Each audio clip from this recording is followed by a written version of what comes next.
Welcome to dedicated home making. ఈ వీడియోలో chocolate cup cakes ఎలా చేయాలో చూద్దాము. దీనికి హాఫ్ కప్ షుగర్ మిక్సీ జార్లో వేసుకొని పౌడర్ చేసి పక్కన పెట్టుకోవాలి. ఒక బౌల్లో 2 గుడ్లు పగలు కట్టుకొని అందులో పౌడర్ చేసుకున్న షుగర్ వేసుకోవాలి. ఒక 2 మినిట్స్ బ్లెండ్ చేసుకోవాలి. ఫ్లఫీగా అయ్యే వరకు బ్లెండ్ చేసుకోవాలి. ఇప్పుడు ఒక హాఫ్ కప్ ఆయిల్ వేసుకోవాలి, హాఫ్ కప్ పాలు, ఒక టీ స్పూన్ వెనీలా ఎసెన్స్ వేసుకొని ఇంకొక 2 నిమిషాలు బ్లెండ్ చేసుకోవాలి.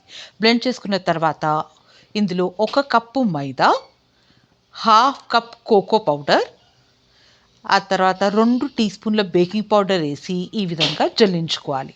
మొత్తం జల్లించుకున్న తర్వాత మరొక 2 నిమిషాలు బ్లెండ్ చేసుకోవాలి. ఈ విధంగా బ్లెండ్ చేసుకున్న తర్వాత బ్యాటర్ రెడీ అయిపోతుంది.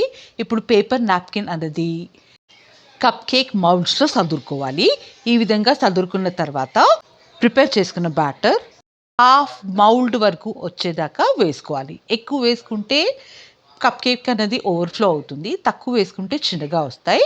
సో మనం వేసుకున్నప్పుడు జాగ్రత్తగా హాఫ్ కప్ మౌల్డ్లో వచ్చేటట్టు ఈ విధంగా వేసుకొని అవన్నీ 180 degrees ప్రీహీట్ చేసి కప్ కేక్స్ 18 minutes కోసం బేక్ చేసుకోవాలి. 18 minutes తర్వాత కప్ కేక్స్ రెడీ అయిపోయాయి.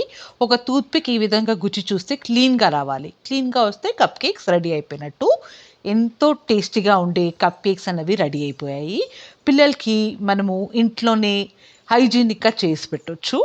ఎంత ఫ్లఫీగా ఎంత టేస్టీగా ఉంటాయి. పిల్లలు చాలా ఇష్టపడి తింటారు. మీరు కూడా రెసిపీ ట్రై చేసి ఎలా వచ్చిందో కామెంట్ సెక్షన్లో షేర్ చేయండి. నా ఛానల్ని సబ్స్క్రైబ్ చేసుకోండి, లైక్ చేయండి, షేర్ చేయండి, కామెంట్ చేయండి. Thank you for watching.